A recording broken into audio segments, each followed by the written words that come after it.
বেলঘরিয়ায় চলছে ধুমধাম আকারে জগদ্ধাত্রী পুজো। কামারহাটি পৌরসভার অন্তর্গত এই ওল্ড নিমতা রোডের পাশে এই নব আনন্দধারা ক্লাব প্রতিষ্ঠিত, যেখানে যাদের পরিচালনায় এই পুজোকে কেন্দ্র করে বসেছে মেলা। তাই এই পুজো এখন এলাকার মানুষের কাছে কেবলমাত্র একটি পুজো নয়, উৎসব সমান। একদিকে চলছে পুজো তোড়জোড়, আর একদিকে চলছে সাংস্কৃতিক অনুষ্ঠান। প্রতি বছরের মতো এবছরেও ক্লাবের সকল সদস্যদের তত্ত্বাবধানে এই পুজোর আয়োজন করা হয়, যেখানে উৎসবের আনন্দের মাঝে এলাকার আর্থিকভাবে পিছিয়ে পড়া পরিবারের হাতে নতুন বস্ত্র উপহার হিসেবে তুলে দেওয়া হয়।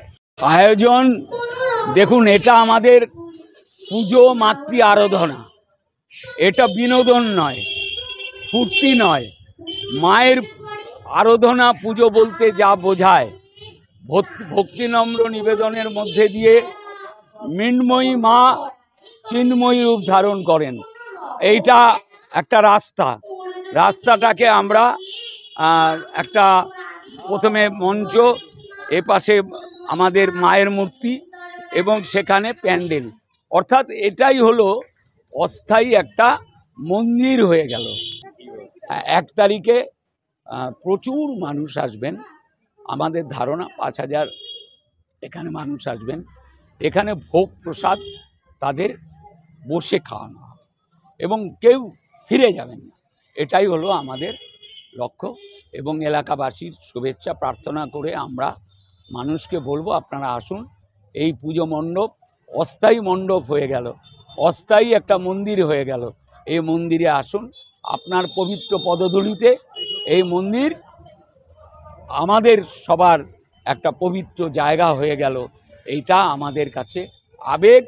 এই দিনের এই অনুষ্ঠানে প্রধান অতিথি হিসেবে উপস্থিত ছিলেন কামারহাটির বিধায়ক মদন মিত্র, কামারহাটি পৌরসভার পৌর প্রধান গোপাল সাহা, এছাড়াও কামারহাটি পৌরসভার বিভিন্ন ওয়ার্ডের কাউন্সিলর থেকে শুরু করে এই দিনের এই অনুষ্ঠানে উপস্থিত ছিলেন দলীয় বহু কর্মী সমর্থকরা।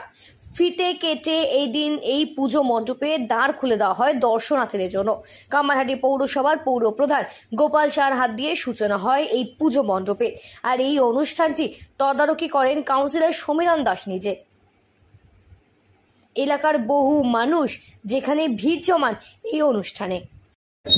ব্যাস একদম চারিদিক ঝলমল করছে। জগদ্ধাত্রী, জগতের যিনি মা, জগৎ জননী, সেই জগদ্ধাত্রী বসে আছেন। কিন্তু এত আনন্দের মধ্যেও একটা বিষাদের সুর পানিহাটি সোদপুর থেকে ভেসে আসছে। নবানন্দ ধারার যে পুজো 6ষ্ঠ বছর পদার্পণ করল। এই 6 বছরের মধ্যে দেখেছি উত্তরোত্তর মাকে শ্রীবৃদ্ধি করা, যেটাকে বলে মণ্ডপ শ্রীবৃদ্ধি করার মধ্যে মায়ের মূর্তি থেকে শুরু করে সবটাই শ্রীবৃদ্ধি হচ্ছে।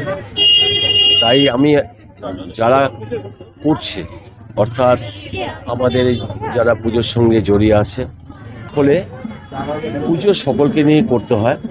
দাদা 4000 লোক খাওয়াবো। পুজো একা কখনো করা যায় না, আর যে একা করে তারও একজন ব্রাহ্মণ দরকার হয়। তাই মায়ের পুজো আমি বলতে পারি, পুজো আমাদের কাছে মনের মধ্যে থাকে। মায়ের পুজো মানে মা তো সৃষ্টিকর্তা, সেই মায়ের পুজোতে যেখানে দেখি উত্তরোত্তর শ্রীবৃদ্ধি হচ্ছে, আমি অন্তর থেকে আনন্দ পাই এবং মায়ের কাছে বলি, মা আরও শক্তি দাও।